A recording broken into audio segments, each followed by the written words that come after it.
Component हैं, तो ये हीट है। कौन कौन से हैं? पहला कंप्रेसर, सीमित कमरे के अंदर का heat, compressor is the heart of box के अंदर का रेफ्रिजरेटर, या ये हीट को हम क्या रेफ्रिजरेशन क्या करेंगे, बर्बाद कर सकते हैं। तो ये हार्ट है, हमने पहले ही बताया रहेगा, क्या कर सकते तो हैं। रेफ्रिजरेशन साइकिल पूरा नहीं होगा, चलेगा नहीं, पूरा होगा ही नहीं। उसके बाद दूसरा कंपोनेंट है स्थानांतरित कर कंडेंसर, सकते हैं। मतलब इस ठीक है, हीट जो को कि हम हीट बर्बाद नहीं रिड्यूस करके करता है। इस तीसरा कंपोनेंट है दूसरे आपके जगह ड्रायर, पे ले जा सकते हैं। जो समझ रहे हैं बात को।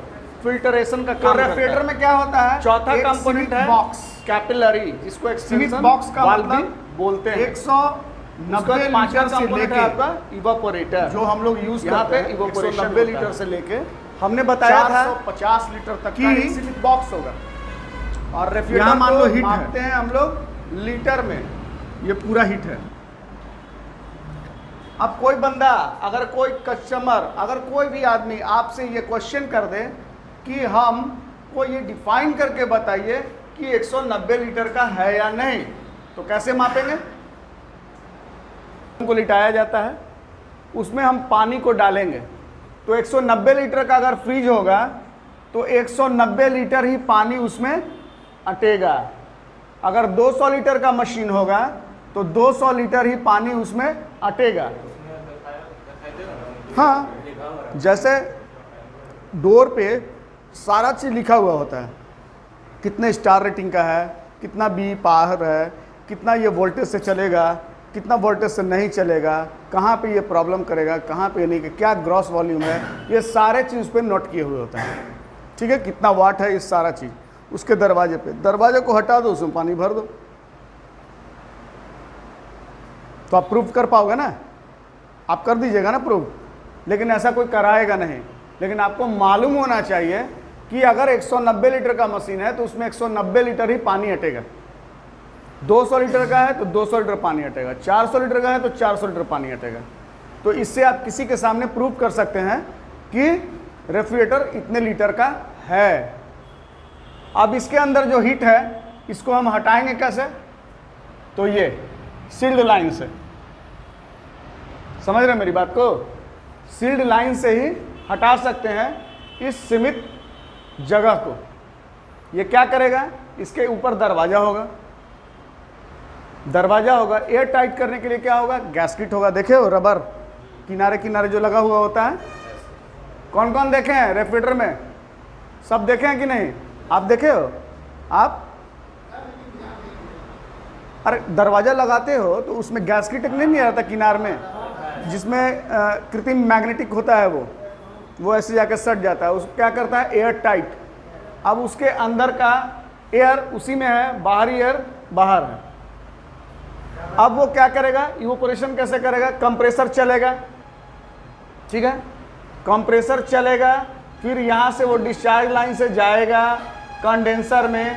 क्या होगा इसके आगे हम बताएंगे, ठीक है, कैसे कैसे वो चलेगा। अभी हल्की हल्की चीज़ बता दे रहे हैं। कंप्रेसर चला, कंडेंसर में गया, अपना हीट रिड्यूस किया, उसके बाद यहाँ ड्रायर में गया, ड्रायर के बाद कैपिलरी एक्सपेंशन वाल्व में गया, एक्सपेंशन वाल्व से वो लिक्विड फॉर्म में इवापोरेटर में गया। तो इवापोरेटर कहाँ लगा हुआ है? रेफ्रिजरेटर के अंदर। अब इसको डीसी क्यों बोलते हैं? तो इसमें जो गर्म हवा है, गर्म हवा ऑलवेज ऊपर की ओर जाता है, तो ये जितना भी गर्म हवा है ये सब जाके इवापोरेटर में टच करेगा।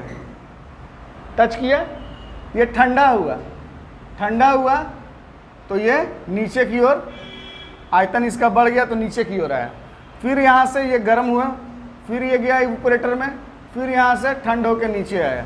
इस तरीके से ये जो ठंड गर्म ठंड गर्म ठंड गर्म होता है, इसको कहते हैं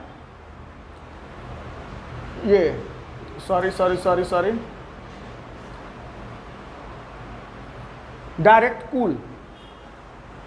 इसमें किसी तरह का कोई फोर्स नहीं है, ये डायरेक्ट कूल है। जितना भी सिंगल डोर का मशीन होगा वो डीसी कहलाएगा, उसका full form direct cool, note कीजिए।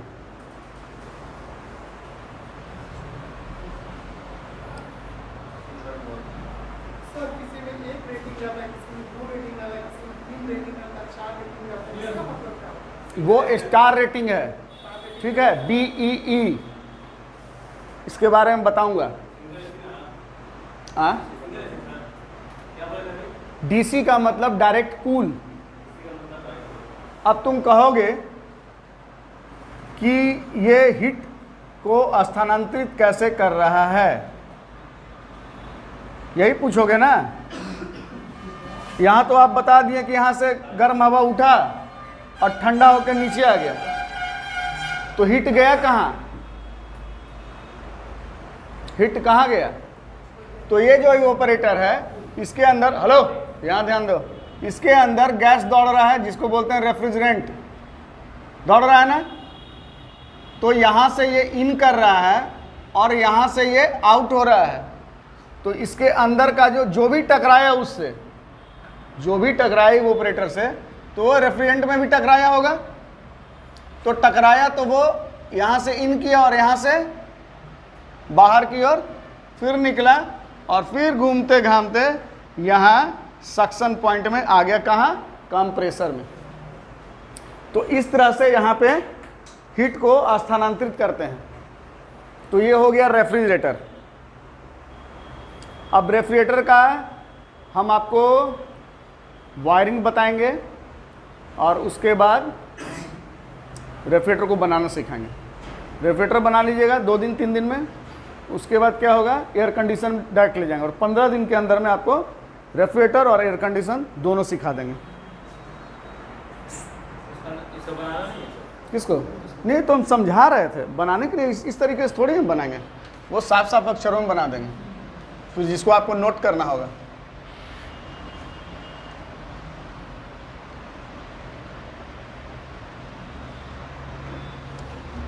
देखो डीसी का वायरिंग डायग्राम बहुत सिंपल होता है।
डीसी का वायरिंग डायग्राम यही है।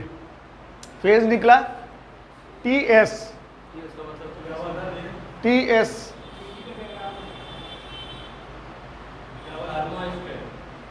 फेज निकला TS पे गया। TS का फुल फॉर्म किसी को मालूम? थर्मोस्टेट। थर्मोस्टेट से निकला वो कहाँ गया? OLP, ओवरलोड प्रोटेक्टर पे। ठीक है, ऑलवेज फेज जो होता है OLP पे होता है। फिर यहां से न्यूट्रल निकला, वो कहाँ गया? रिले। एकदम सिंपल वायरिंग है डीसी का। थर्मोस्टेट के पहले से फेज लिए और DS डोर स्विच में लगा दिए और आ गया कहाँ? बल्ब में, और न्यूट्रल डायरेक्ट चला। बस यही करना है, ये बस यही वायरिंग है डीसी का। और इसमें जितना भी एक्स्ट्रा कुछ लगा हुआ है, जैसे बजर लगा हुआ है, फिर आपका टाइमर लगा हुआ है, फास्ट फॉरवर्ड आइस लगा हुआ है, सब इसी डायग्राम में कुछ सीरीज में किया रहेगा, कुछ बाईपास किया रहेगा। अब जैसे कि इसमें मान लो कि हम टाइमर लगा दिए, क्या हो गया भाई? Fast forward ice. तो ये थर्मोस्टेट से सीरीज में जा रहा है, इसको हम ऐसे बाईपास कर दिए, यहाँ पे कर दिए क्या? टाइमर। अब यहां से लाइन उठा और यहां कर दिया। थर्मोस्टेट ऑन रहे या ऑफ रहे उससे कोई मतलब नहीं। ये पूरे 90 मिनट का होता है। 90 मिनट मतलब वहां लिखा रहेगा तुम्हारा जो फीचर है उसमें फास्ट फॉरवर्ड आइस।